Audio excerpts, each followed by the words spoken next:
morning. Good morning. It's Monday, June 24th. Welcome back. Thanks for joining us on Up to the Minute.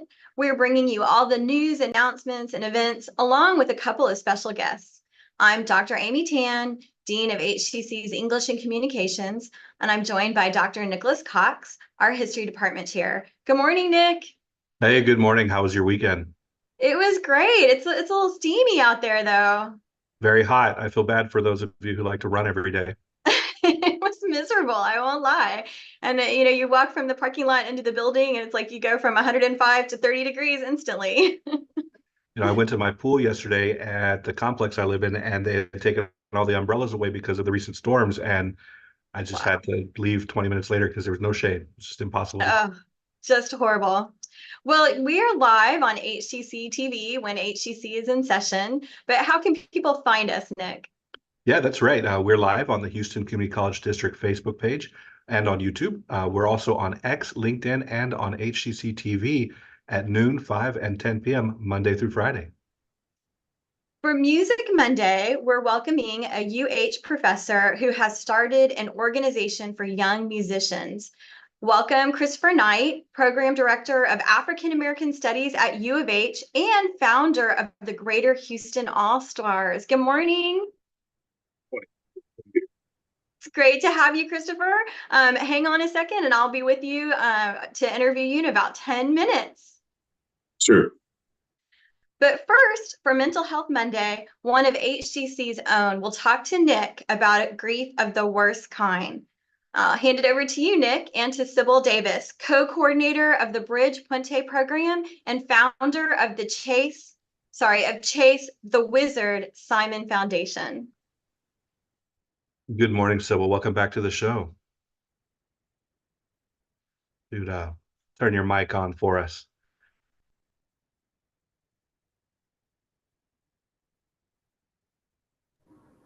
Okay, I'm sorry. Good morning. No. Thanks for having me. Yeah, so this will be a little bit of a very tough and very personal conversation, but today we're talking about the loss of a child, a parent's worst nightmare, but we're talking about your loss of your child. Right. Well, first, I guess HCC Up to the Minute wants to extend our deepest condolences. With almost all of us here, I think, being parents, we just cannot imagine your grief. I mean, my sons are 18 and 24, and I don't know what I would do. And so I understand this is the anniversary of your son's death. Is that right? Yes, this is the 5th year. And I wouldn't wish it on my worst enemy to lose a child. It's just a void that you cannot feel ever. It's constantly there.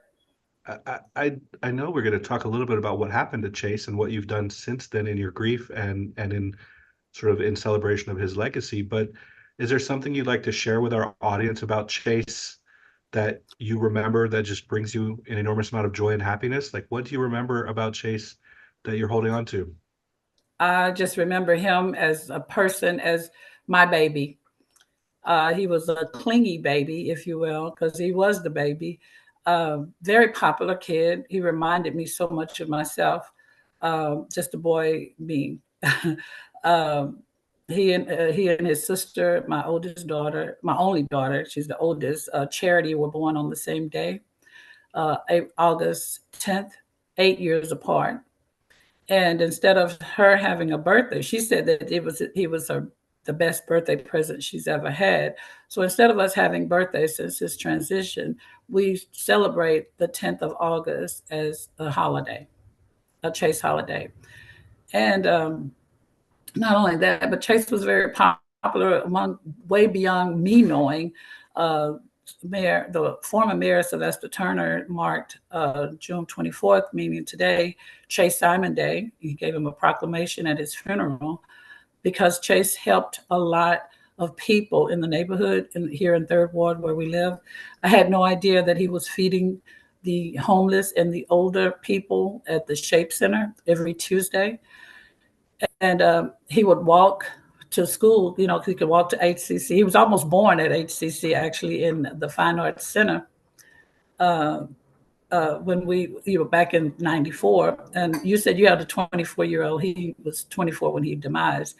But he loved HCC, loved TSU, loved the community, and he would take classes when he would be back from his school. He went to school in Oklahoma as he played basketball there.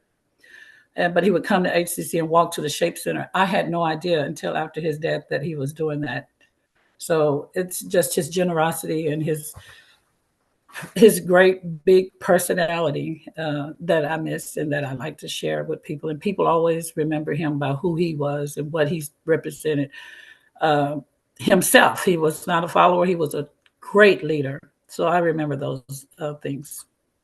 Well, Sybil, I know it's tough, but I understand your son died as a victim of violence, and so many other parents lose their children from violence. Do you feel like sharing a little bit about what happened to Chase? Yeah, I don't have a problem with it. Chase was home from school, and on June 7th, which was a Friday, he was walking to the store, walked to the store on McGregor because we live here, like I said, in Third Ward. And on his way back, someone shot him. Well, there was shot him. We have no idea even to this date who did it. Excuse me. But he was found lying on Prospect Street, which is the street that he grew up on, where we had our first house. He lived there. We lived there for 14 years, and he died not died. He lived 17 days, but he was shot. And the cable guy found him lying in the street and called the ambulance to take him to the hospital. Again, we don't know. However, when I was out of town a couple of weeks ago, I did get a call from HPD. They do have a person of interest. They've always had a person of interest, but they have another one, someone else. I mean, I guess I don't know if it's the same one. They're very kind of, I'm supposed to go down there, but I'm trying to make myself go there. I was supposed to go last week, but I didn't go. I'm going sometime this week to see what evidence they have brought together so forth. Excuse me, my eyes are just burning. No, of course, of course. So Sybil, would you tell us a little bit about the foundation, the Chase the Wizard Simon Foundation? Oh, sure. I'd love to. Chase went to, as I say, he was in college. He went to school in Oklahoma Christian University, playing ball. And he was a person who loved the underdog person. And as opposed to having a foundation to give scholarships like so many people do, our foundation give monies to big victims' families who have lost them. Chase's lost family members, actually. Chase's his funeral, his being in the hospital for 17 days cost $1.3 million. We had it because Chase was on my insurance, of course, at HCC. So thank God for that. But not only that, it was the funeral cost and everything was very costly. A lot of people don't have that, especially with sudden death. So the foundation is with the toy drive that we have every year, because he loved toys, but it's to give back to people who lose a child, and the only criteria is through violence. So, some people may not have monies to buy their kid a suit to be buried in, the dress or what have you, or just some money for a funeral. They, whatever I have from the foundation, I give to them, no problem, no criteria except that losing your child suddenly by violence. So that's the premise of the Chase Foundation. Well, Sybil, that foundation sounds like a remarkable way to help people at a time of just real genuine need. And it's so unfortunate that violence taking people's children would be frequent enough to create such a need. I know we want to talk with you about so many other things, like how Chase's loss has shaped your life and about what you might recommend to people who are grieving a lost child. But we are out of time, and I just want to thank you so much for talking about Chase and about this foundation. And we're going to have posts about this foundation in our notes after the show so people can see it and maybe participate in those drives. And maybe we can have you come back on and get another Mental Health Monday and talk a little bit about grief and about about what you might suggest to other community members here at HCC that are going through the loss of a loved one. Thank you so much for your time. I would love to do that. And thank you. All right. Well, thank you. And again, this is Syble Davis, English professor, co-coordinator of the Bridge program, founder of Chase the Wizard Simon Foundation, and today's Mental Health Monday guest. Thank you so much, Syble. This was tough to share, but we appreciate you. Thank you. All right. Up next, we're going to have a quick commercial break, and then Amy will return to discuss a special youth group called the Greater Houston All-Stars. When I grow up, I want to work in a lab to build robots. From classroom to career, we're with you every step. Register for real-world education at hccs.edu. Possibilities are all around us. Together, we can make real change happen. We're Rotary. We are people of action. Get involved today at rotary.org/action. I'm a first-generation Filipino American. You don't always feel you're a part of the country you live in. It's this weird middle space sometimes that you have to live inside of. But when you meet others that are also living in that space, you'll learn to know that it's its own unique space too.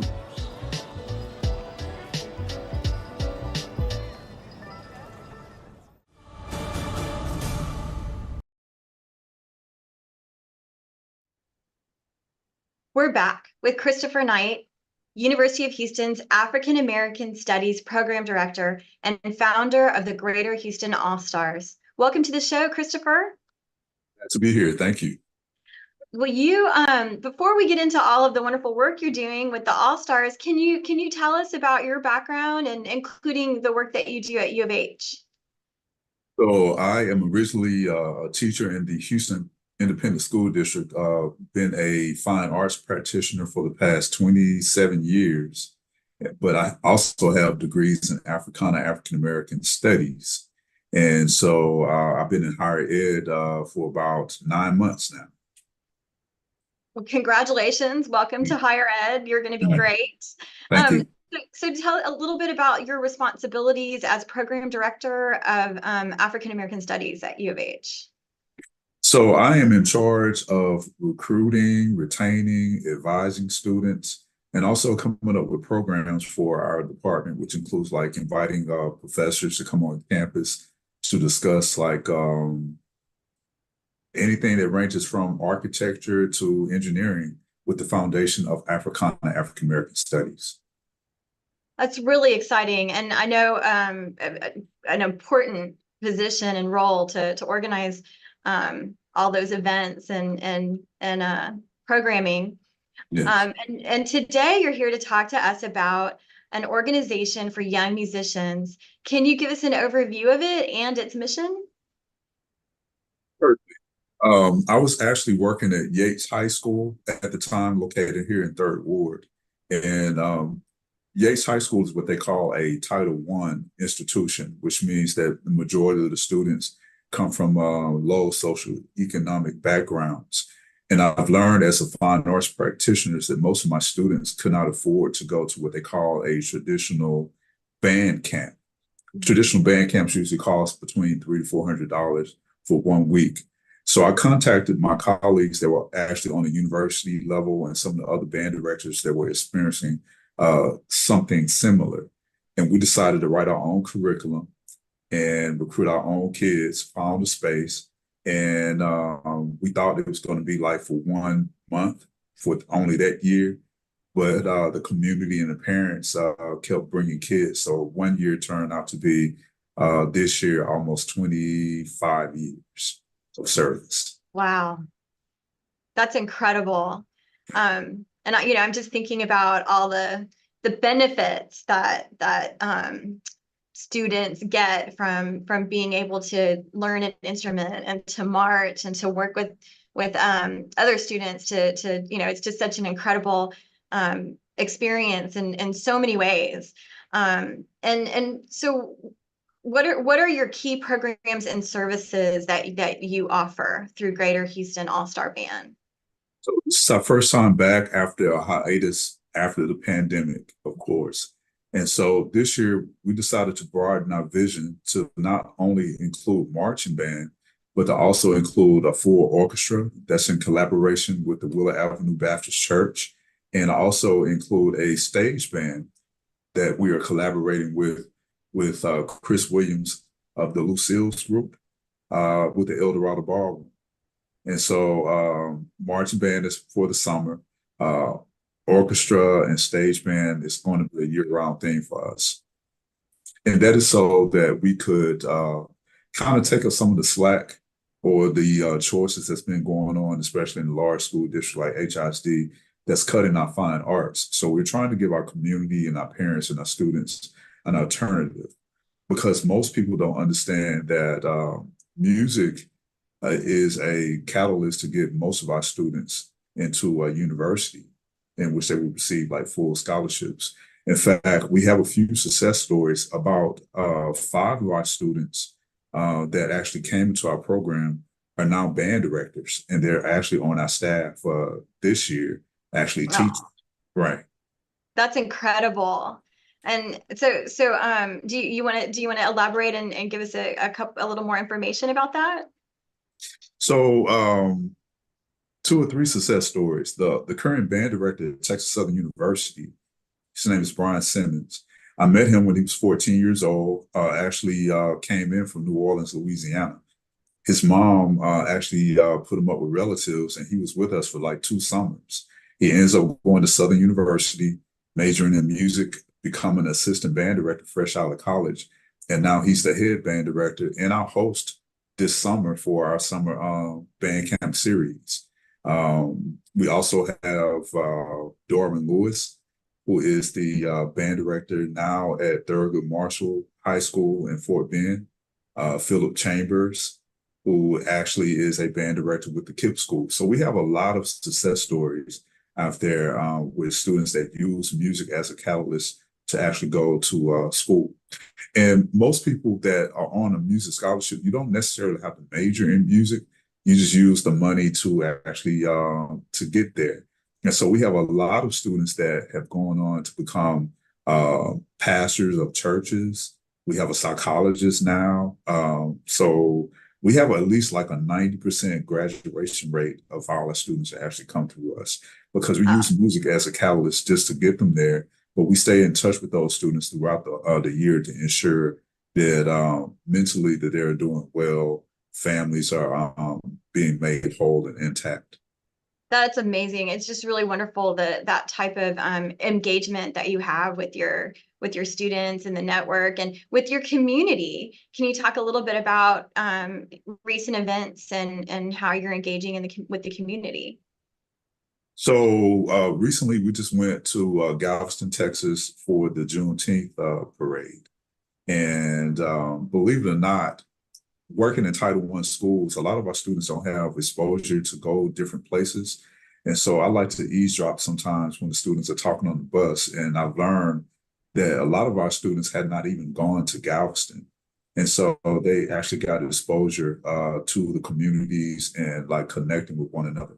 And the other thing is that because this is a free band camp, students from all over the district becomes friends. So what happens is that after they graduate from middle or high school students, most of these students will actually go and be in the same ensembles together at the university level. Fun as it sounds, we had a couple of students to actually meet their life mate and get married in band camp. Right. I love it. I love it. It's beautiful. The connections and the long, lifelong friendships. And we have a running joke here that, we need to do like a love connection episode where we talk about how people meet their life partners. Well, before I have to let you go, I would love to hear how people can get involved, either through volunteering or donations. So 2 ways. One is they can go exactly to our website on Instagram and Facebook. Just type in Greater Houston All-Stars, or they can go to our website, which is GreaterHoustonAllStars.com. And we're actually taking new or reasonable use instruments for those students that cannot afford their own instrument. And so they can contact us through there to make those donations there. And in the near future, February the 22nd, 2025, we're actually bringing Mardi Gras to Houston. And we'll be having a Mardi Gras ball to help raise funds for our summer series that we have. Wow, what a wonderful interview. I just really enjoyed talking to you today, Christopher Knight, UH African American Studies Program Director and founder of the Greater Houston All-Stars. Just incredible work that you're doing, and 25 years. Here's to the next 25. Yes, ma'am. Thank you. Thank you for having me. Absolutely. And we'll have all your information in our post after the show. Coming up after a quick commercial break, Nick and I will return with some news and announcements. At HCC, your dreams are within reach. When I grow up, I want to work at the hospital. When I grow up, I want to work in a lab to build robots. When I grow up, I want to work at a school and be a teacher. From classroom to career, we're with you every step. Register for real-world education at hccs.edu. I think it's just vapor with flavor. It won't hurt my kid like cigarettes, right? Vaping is safer than smoking, isn't it? There's really not even that much nicotine in them, right? My kid? My kid knows it's dangerous. Get your head out of the cloud. Today, nearly 8,000 kids will start vaping, maybe even yours. Learn about the dangers at talkaboutvaping.org.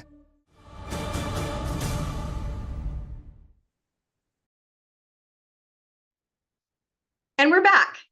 We want to start off with congratulations to our new Southwest president and farewell to Dr. Barillo Hopkins. Following Dr. Madeline Barillo Hopkins' resignation as Southwest College president and vice chancellor of workforce, Dr. Michael Webster has been named the incoming interim Southwest president, pending a national search. He is the current associate vice chancellor of workforce. The changes at the helm will take effect in August. Chancellor Dr. Margaret Ford Fisher says that Dr. Barillo Hopkins leaves HCC after 25 years of dedicated service. Dr. Webster brings more than 15 years of workforce and education experience from his positions at the Greater Houston Partnership, HISD, and the Gulf Coast Workforce Board. We congratulate Dr. Webster, and we wish Dr. Barillo Hopkins well on her future journey. And if you're interested in some engineering, we have something for you. That's right. HCC's Engineering Center of Excellence will host another virtual information session this week. These popular workshops can tell students all they need to know if they're considering a career with guaranteed job security, and also information about enrolling in HCC's programs that can take them all the way to an affordable bachelor's degree. These are virtual meetings on Zoom. They are on Wednesday, June 26th at 6 p.m. You can check our post after the show for more information. We also have some Ableton Live workshops that are continuing in July. HCC is continuing its Ableton workshops on music theory, creating beats, sampling, remixing in July with certified trainer David Sharma, who will soon join us on the show. These workshops are from 9 a.m. to 1 p.m. on Saturdays, July 6th and 13th at HCC Northwest Spring Branch campus. The registration information is on our post after the show. Well, we've got another PEP deadline coming up. Your PEPs must be acknowledged in June. For more information about the process, visit MyHCC or contact your talent engagement senior partner. The next deadline is June 30th for all 10.5-month full-time faculty and full-time faculty and staff. Check our post after the show for information. And I guess that means next Monday we won't be talking about PEPs anymore. Thank goodness. We'll be getting ready for next year's PEPs. Well, fall registration is still open. Registration for the fall semester is open with regular and smaller semesters offered in a variety of programs. All of HCC's courses for the summer and fall are offered in different modalities. We have it online anytime, but don't forget, there's still deadlines in those classes. We have online on a schedule where you get some face-to-face time virtually with your instructor. We have hybrid classes that meet both face-to-face, in person, and virtually. And of course, we have traditional in-person classes and hybrid labs. To learn more about HCC programs, start dates, and options to cover costs, visit hccs.edu/apply. Thanks for being here with me today, Nick. It was great. It was good to see you every Monday. Every Monday, that's right. Something for me to look forward to coming back. So coming up tomorrow, we'll welcome the aforementioned Dr. Mike Webster, upcoming president of HCC Southwest, to discuss the changes at the helm of one of the system's largest colleges. And later this week for Thursday Family Fun, danger and demise await with a fan favorite exhibition of the Houston Museum of Natural Science, Death by Natural Causes. Be sure to join us, and thank you for joining us today. We'll see you next time.